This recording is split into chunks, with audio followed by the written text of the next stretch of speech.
আসসালামু আলাইকুম রহমতুল্লাহি ওয়া বারাকাতুহু। বন্ধুরা সবাই কেমন আছো? আশা করছি অনেক ভালো। তো আজকে সার্বিয়া নিয়ে কিছু গুরুত্বপূর্ণ তথ্য তোমাদের মাঝে হাজির হলাম।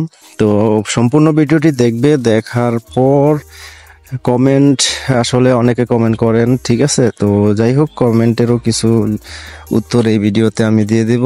ভিডিওটি সম্পূর্ণ দেখবেন, গুরুত্বপূর্ণ ভিডিও। তো সার্বিয়ার সম্বন্ধে আমার আরো অনেকগুলা ভিডিও এই চ্যানেলে আছে, অবশ্যই চ্যানেলটি যারা নতুন সাবস্ক্রাইব করে রাখবেন। আসলে আমি এখানে যে সঠিক তথ্যগুলো সেগুলাই আসলে দিয়ে থাকি।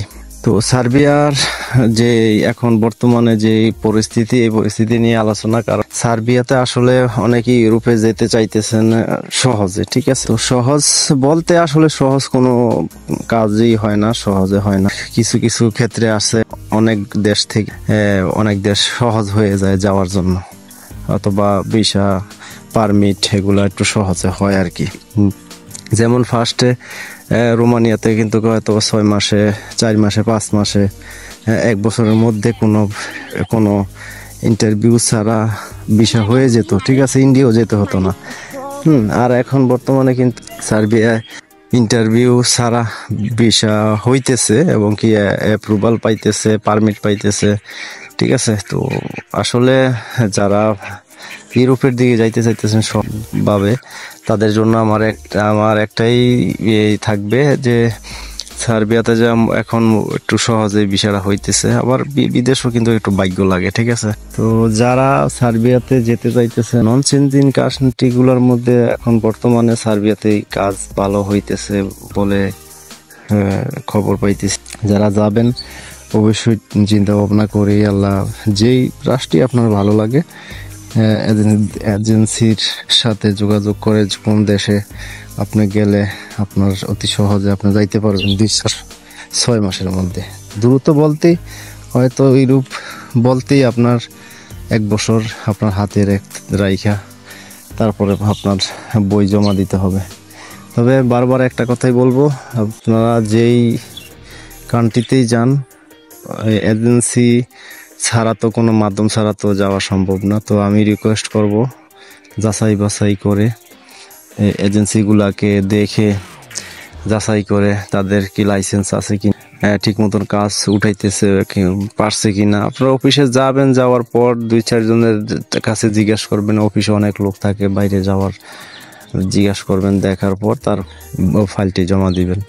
আর আরেকটি গুরুত্বপূর্ণ কথা, যারা এজেন্সি আছে তারা কিন্তু আপনার সাথে একটি কন্ট্যাক্ট করবে যে আপনি যে কোনো রাষ্ট্রে যান, আপনার 5 লাখ হোক, 10 লাখ হোক, 12 লাখ হোক, 14 লাখ হোক, একটা কন্ট্যাক্ট করবে। তো ওই কন্ট্যাক্টটা করার পর আপনি যখন কন্ট্যাক্টটা করবেন, তখন কিন্তু তাদেরকে একটা প্রশ্নই একটা কথা ওইখানে রাখবেন, অথবা যদি স্টেমে লেখা থাকবে যে আমার মেয়াদ 1 বছর, আপনি নিবেন, ঠিক আছে? কিন্তু এই 1 বছরের মধ্যে আমি যদি আপনাকে 8 লক্ষ টাকা দিই, পরবর্তীতে আমার যখন ভিসা হয়ে যাবে, তখন কিন্তু আপনি আমার কাছ থেকে কোনো বাড়তি টাকা পয়সা চাইতে পারবেন না, অথবা বলতে পারবো এমন হইছে বিদায় আমি আপনাদেরকে এই নিউজটা দিতেছি।